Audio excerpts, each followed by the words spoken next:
Bismillahirrahmanirrahim. Bab 10 syarat kontradiksi. Bahasan terakhir dalam mantik yang masih terkait dengan proposisi ialah kontradiksi atau tanaqud. Namun sebelum masuk dalam topik ini, perlu ada sedikit catatan tentang perbedaan pengertian antara kontradiksi dengan mantik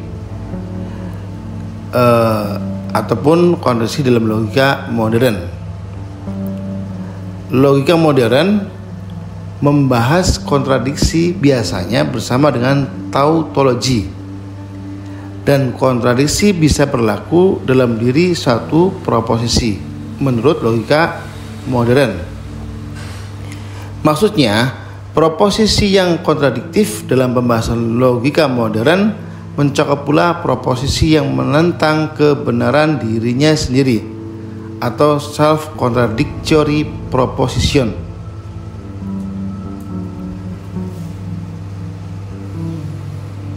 Dalam mantik, bahasan tentang kontradiksi menyangkut hubungan antar proposisi dan biasanya fokus pada apa saja syarat-syarat yang mesti dipenuhi agar dua proposisi dapat dinyatakan bertentangan atau kontradiktif.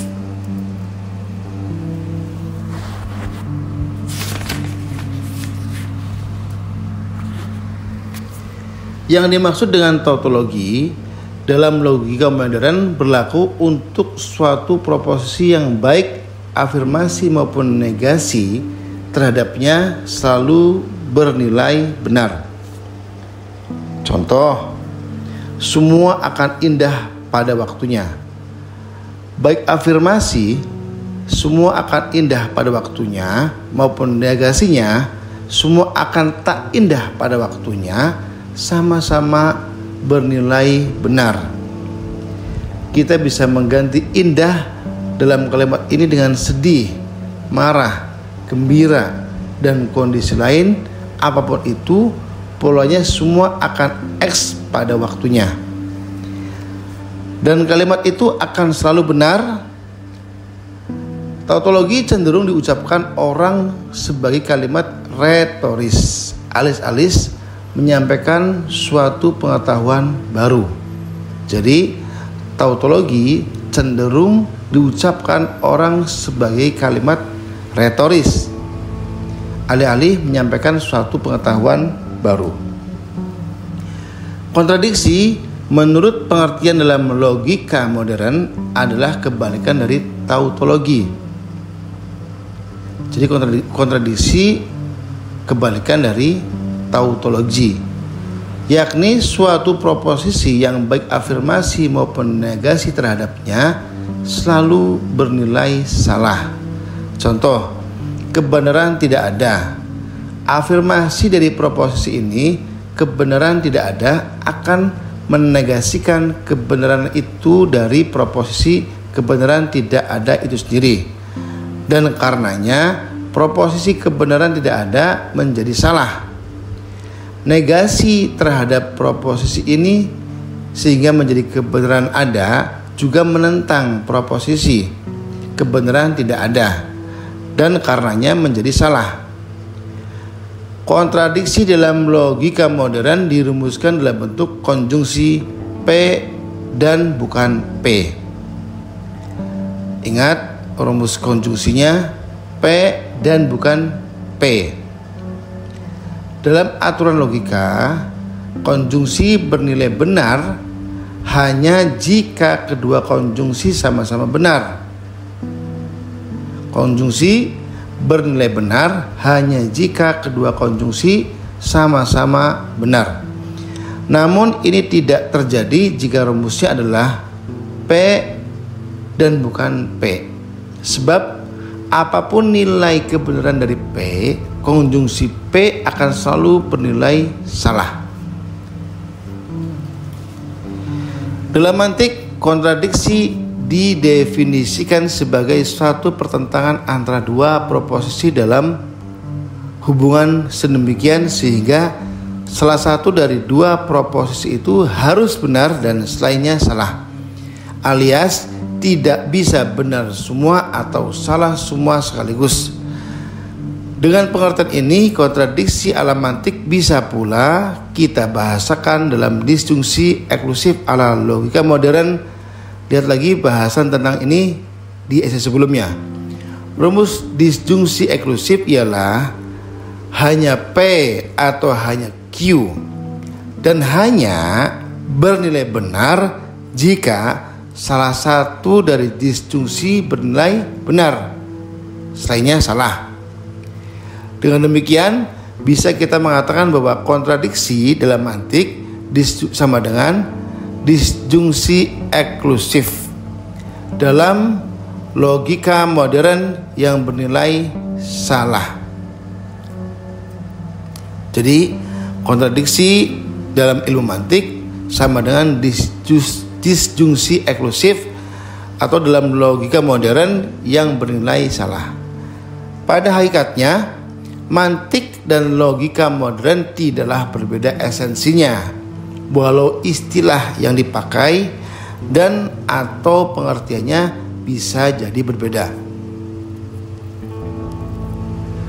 Perbedaan pengertian di atas bisa dijembatani bila ingin pakai bahasa logika modern. Kontradiksi dalam mantik antara P dan Q ialah suatu kondisi yang jika syarat-syaratnya terpenuhi, maka bisa kita mengatakan bahwa P bernilai sama dengan Q, negasi Q, atau Q bernilai sama dengan P. Jadi bahasan tentang kontradiksi dalam mantik masuk dalam uraian syarat-syarat. Jika terpenuhi, kita bisa mengatakan bahwa Q sama dengan menjadi P.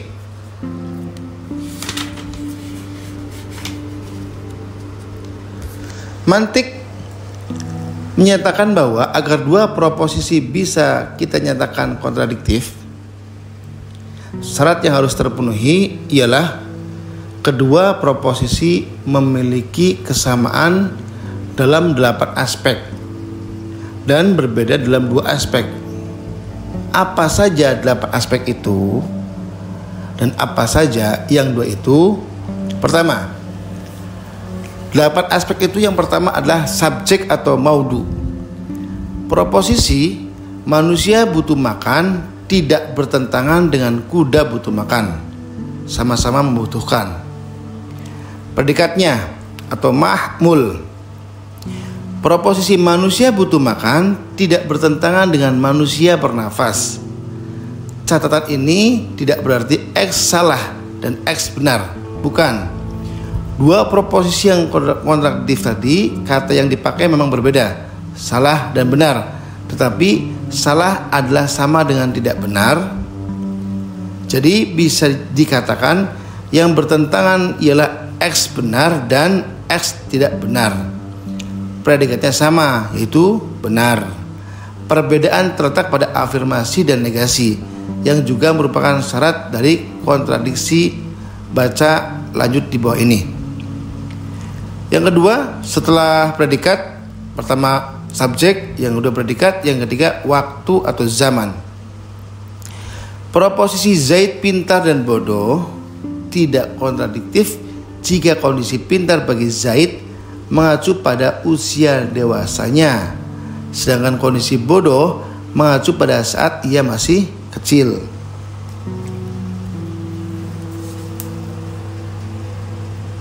Yang keempat, setelah subjek, predikat, waktu, yang keempat ada tempat atau makan. Proposisi teh itu dingin dan panas merujuk ke es teh panas. Tidak kontradiktif jika yang dimaksud dingin adalah bagian atas, sedangkan yang panas adalah bagian bawah. Yang kelima, kondisi atau anteseden atau syarat atau muqaddam. Kondisi atau anteseden atau syarat atau muqaddam. Proposisi jika bersungguh-sungguh Zaid akan sukses tidaklah bertentangan dengan jika malas Zaid akan gagal. Jadi benar. Kondisi atau anteseden dari Zaid akan sukses tidak bertentangan dengan jika malas Zaid akan gagal.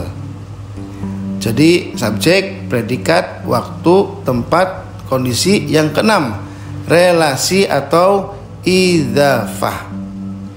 Proposisi kafe saya menerapkan strategi bisnis yang sedikit tapi banyak. Tidak kontradiktif jika sedikit dalam kalimat ini mengacu pada keuntungan, selisih antara harga jual dan modal, sedangkan banyak mengacu pada jumlah pengunjung. Jadi tidak bertentangan atau relasi dari contoh tersebut. Yang ketujuh, seluruh menjadi sebagiannya. Kul menjadi juz. Proposisi Zaid hitam tapi putih tidak kontradiktif jika hitam mengacu pada keseluruhan warna kulit Zaid, sedangkan putih mengacu pada giginya. Yang ke-8 atau terakhir, potensi aktualisasinya al-quwah wal fi'al. Proposisi beringin kecil tetapi besar tidak kontradiktif jika kecil mengacu pada saat beringin masih berbentuk biji yang berpotensi untuk tumbuh besar, dan besar mengacu secara aktual pada saat ini ketika beringin sudah tumbuh besar.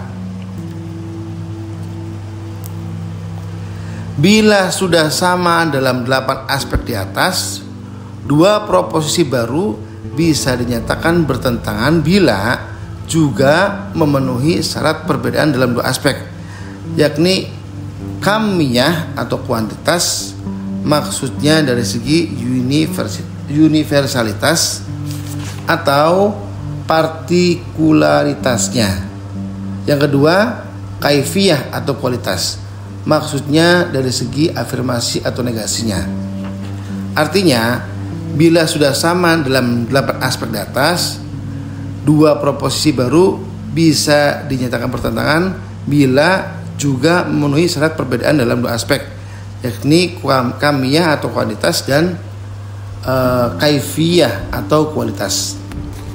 Dengan rumusan ini maka kita bisa dikatakan bahwa proposisi A, ingat lagi rumus jembatan keledai Aristoteles dalam isi sebelumnya atau di bab 8 yang berbunyi semua S adalah P bertentangan dengan proposisi O. Sebagian S tidak sebagian P. Cek dengan contoh.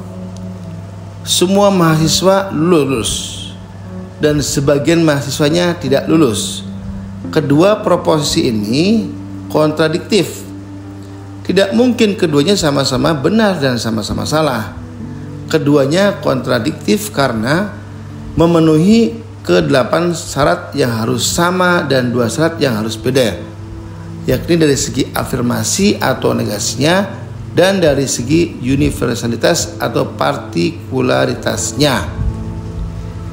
Kita juga bisa mengatakan dengan rumusan di atas bahwa proposisi E tidak ada S yang P bertentangan dengan proposisi I sebagian S adalah P. Kedua juga universalitas atau partikularitasnya, cek dengan contoh, tidak ada mahasiswa yang lulus E dan sebagian mahasiswa lulus I. 2 proposisi ini tidak mungkin sama-sama benar dan sama-sama salah. Salah satunya harus benar. Jadi 2 proposisi ini kontradiktif. Dengan demikian kita bisa merangkum bahwa kontradiksi terjadi antara proposisi A dan O dan proposisi E dan E dalam jembatan keledai Aristoteles. Ini dalam As-Sulam Al-Munawwarah dinazamkan dalam konteks berikut. Fa in takun mujibatan kulliyatan naqiduha salibatun juz'iyah. Fa in takun salibatan kulliyah naqiduha mujibatun juz'iyah. Jika suatu proposisi berbentuk afirmatif universal, kontradisinya ialah dengan negatif partikular. Jika suatu proposisi berbentuk negatif universal, kontradiksinya ialah afirmatif partikular. Bagaimana jika dari dua syarat yang mesti beda itu hanya beda salah satu aspek saja? Misalnya, antara proposisi A semua S adalah P dan E tidak ada S yang P, ini sama dari segi universalitasnya atau partikularitasnya, tetapi berbeda dari aspek afirmasi atau negasinya. Contohnya, semua mahasiswa lulus, ini adalah A, dan tidak ada mahasiswa yang lulus, E. Kedua proposisi ini tidak mungkin sama-sama benar, tapi masih mungkin sama-sama salah. Misalnya yang lulus hanya sebagian, kita tidak menyebut ini sebagai kontradiksi, tetapi kebalikan atau kontrarieti atau tadzarub, yakni hubungan dua proposisi yang sedemikian sehingga keduanya tidak mungkin sama-sama benar, tapi masih mungkin sama-sama salah. Contoh lain adalah proposisi I, sebagian S adalah P dan O sebagian bukan S bukan P. Ini sama dari segi universalitas atau partikularitasnya, tapi berbeda dari segi afirmasi. Contoh, sebagian mahasiswa lulus dan sebagian mahasiswa tidak lulus atau disebut O. Kedua proposisi ini tidak mungkin sama-sama salah, tapi masih mungkin sama-sama benar. Logika klasik menyebut hubungan yang demikian sebagai subkontrarieti atau subkontrarieti, yakni hubungan dua proposisi yang sedemikian sehingga keduanya tidak mungkin sama-sama salah, tapi masih mungkin sama-sama benar. Dengan contoh, sebagian mahasiswa lulus dan sebagian mahasiswa tidak lulus. Bagaimana dengan hubungan proposisi yang tersisa, yakni antara A dan I juga antara E dan O? Logika klasik menyebutnya subalternity atau kadang disebut juga subimplikasi. Contoh, semua mahasiswa lulus mengandung implikasi sebagian mahasiswa lulus. Penting dicatat, maksud implikasi di sini yakni bahwa yang berlaku bagi keseluruhan pastilah juga berlaku bagi sebagiannya. Yang berlaku bagi keseluruhan pasti berlaku untuk sebagiannya, walaupun tidak sebaliknya. Semua mahasiswa lulus pasti mengimplikasikan sebagian mahasiswa lulus, tetapi sebagian mahasiswa lulus tidak pasti mengimplikasikan semua mahasiswa lulus. Walhasil, hubungan antar proposisi ditinjau dari dua segi pembagian, yakni afirmasi atau negasi dan universalitas atau partikularitas, yang di dalamnya mengandung 4 jenis. Pertama, kontradiksi tidak mungkin sama-sama benar dan sama-sama salah. Yang kedua, kontrarieti tidak mungkin sama-sama benar. Yang ketiga, subkontrarieti tidak mungkin sama-sama salah. Yang keempat, subalternity yang benar bagi keseluruhan berlaku pula bagi sebagiannya, walau tidak sebaliknya.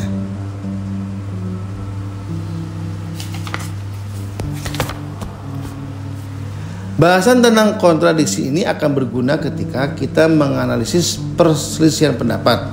Sebelum masuk pada rincian argumen masing-masing, hal mendasar bisa kita tengarai dulu. Apakah dua pandangan itu bertentangan, kontradiktif, atau berkebalikan, kontrarieti, atau berhubungan secara subkontari? Jika masih mungkin kedua pandangan itu sama-sama benar, kita bisa mengatakan bahwa dua posisi itu bisa berdampingan atau kompatibel untuk dipegang secara bersamaan. Mari ambil contoh perdebatan tentang agama dan sains. Sebagian orang menyebut di antara keduanya ada konflik, dalam pengertian bertentangan atau kontradiksi. Seturut mantik, hubungan yang bisa dinyatakan kontradiktif ialah hubungan antar proposisi pada tataran konsepsi atau tasawur.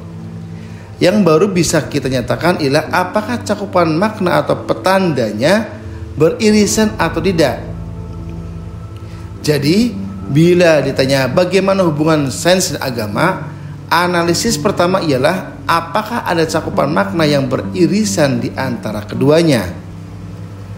Guna menjadi contoh dalam paparan ini, kita bisa asumsikan saja kebenaran pandangan yang menyatakan bahwa antara agama dan sains beririsan. Masing-masing entah sedikit atau banyak mengajukan klaim tentang fenomena alam. Pada titik pertemuan klaim inilah, yakni ketika masing-masing mengajukan suatu proposisi, kita baru bisa menyatakan apakah ada kontradiksi di antara keduanya.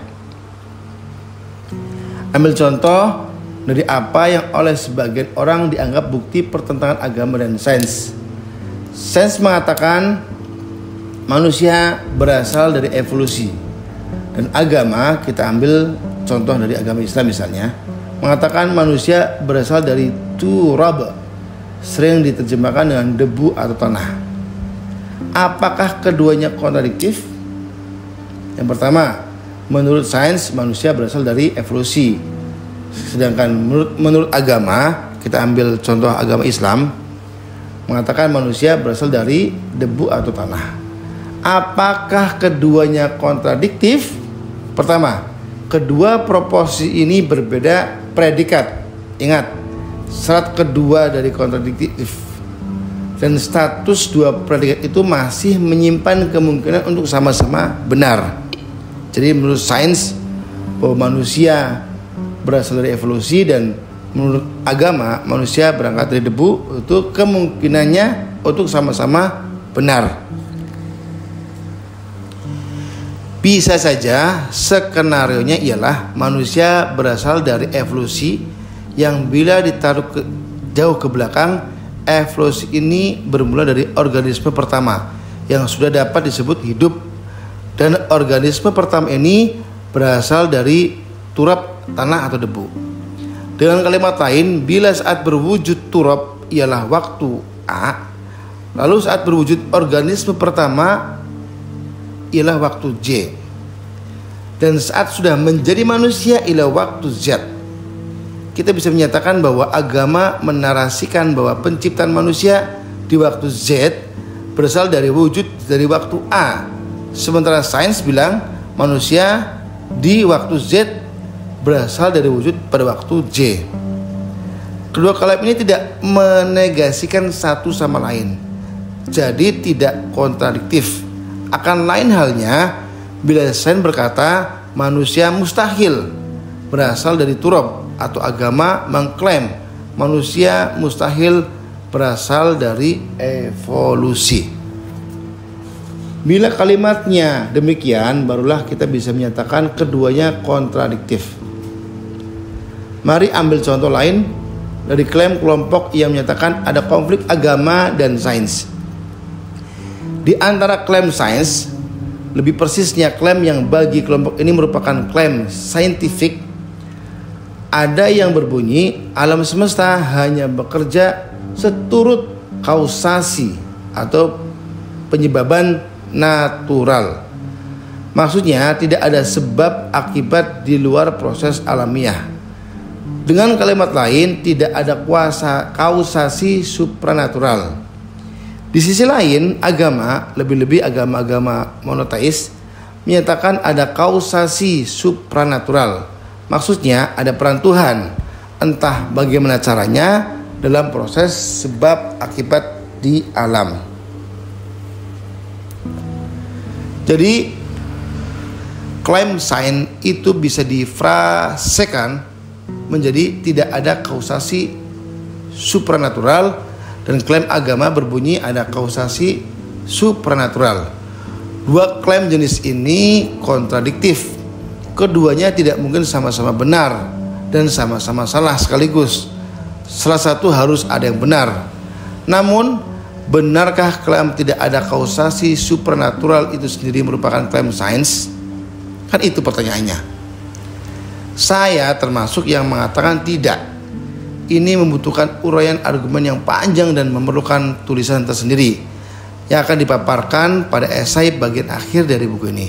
Ringkasnya ialah bahwa klaim tidak ada kausasi supranatural merupakan klaim metafisis sains dalam pengertian modern, yakni sains empiris, hanya berurusan dengan dunia alamiah, dan karena itu tidak bisa menegasikan ada atau tidaknya suatu entitas di luar dunia alamiah. Tidak hanya itu, bahkan klaim tentang adanya sebab akibat itu sendiri juga merupakan klaim metafisis. Sebab akibat merupakan konsepsi yang melampaui yang fisis. Artinya, sains empiris tidak bisa bekerja tanpa dilandasi asumsi metafisis tentang adanya sebab akibat. Ya. Jadi sains dalam pengertian modern, yakni sains empiris, hanya berurusan dengan dunia alamiah.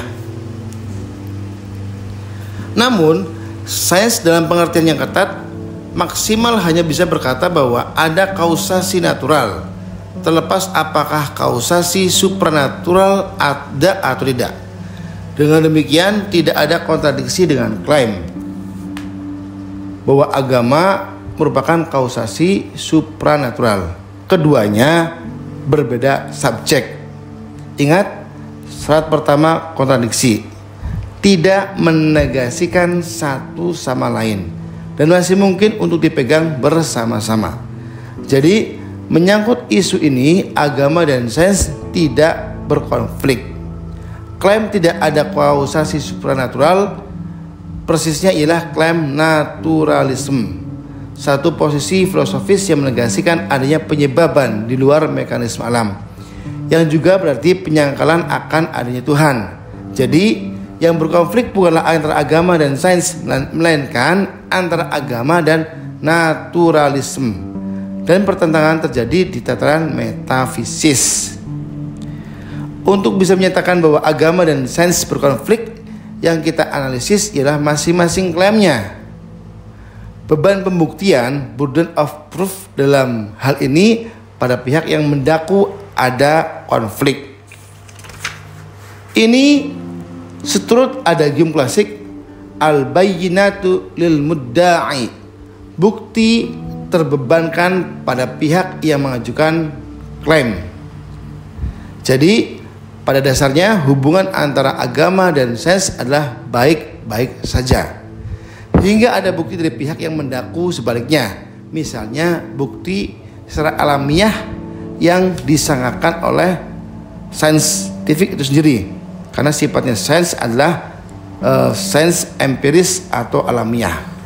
Kalau dari teman-teman sains bisa membuktikan, baru terbukti benar adanya. Tapi kalau tidak ada pembuktian, maka akan salah adanya. Al-bayyinatu lil mudda'i, bukti terbebankan pada pihak yang mengajukan klaim atau mengajukan kebenaran itu sendiri. Demikianlah, kami berharap kita semua bisa mulai menganalisis contoh perselisihan pendapat lainnya dengan menggunakan piranti dari mantik. Tahap-tahapannya, pastikan definisi had dari masing-masing di level konsepsi atau tasawur benar dan disepakati dua belah pihak yang mempertentangkannya. Lalu identifikasi cakupan maknanya atau dalalah, apakah beririsan, dan baru kemudian tengarai apakah klaim yang diajukan masing-masing memenuhi syarat-syarat kontradiksi atau tanakud. Al-bayyinatu lil mudda'i, bukti terbebankan pada pihak yang mengajukan klaim, bukan pada pihak yang mengajukan tesisnya. Demikian.